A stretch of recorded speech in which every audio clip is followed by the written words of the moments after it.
I am so going to regret telling all these ghost stories before bed, especially when it's time to turn out the lights. That's when it's really going to hit me.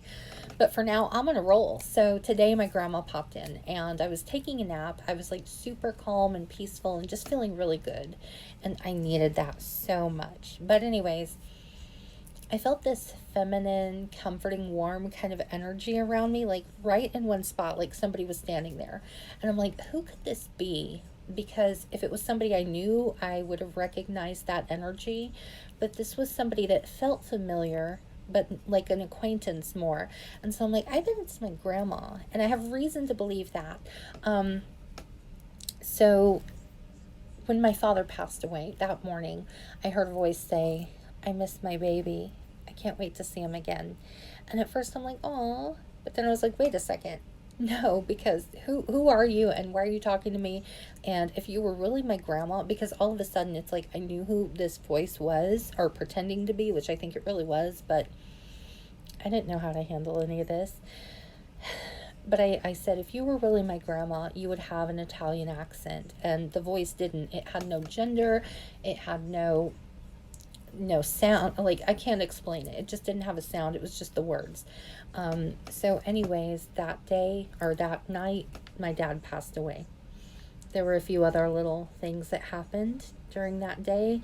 And when I tried to tell people about the voice, nobody believed me because they thought I was making up, because I knew in hindsight and have this story that I could make up. Like, why would I do that?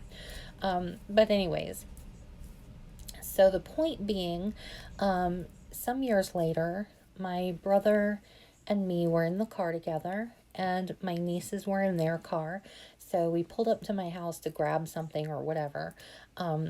My nieces stayed out in the car. One might have came in. I'm not sure, but I know that me and my brother came in, and my niece. And I think that we were all in the kitchen, but my brother saw somebody whiz past me and heard a noise. He thought it was one of my nieces, even though the person he saw was wearing a dress and my nieces were not. So he's like, was that so and so? And I said, no. And I was laughing, making fun of him, like, no, nobody's here. And he's like, no, I just saw somebody. So he's calling her name, going up and down the hall. And I was in the kitchen. I think the other niece was as well. And we're just like, what?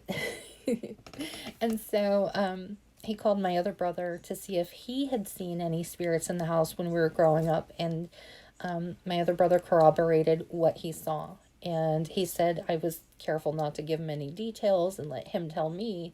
So that way, he wasn't feeding the information. And so that's why I kind of think it might have been my grandma that popped in today.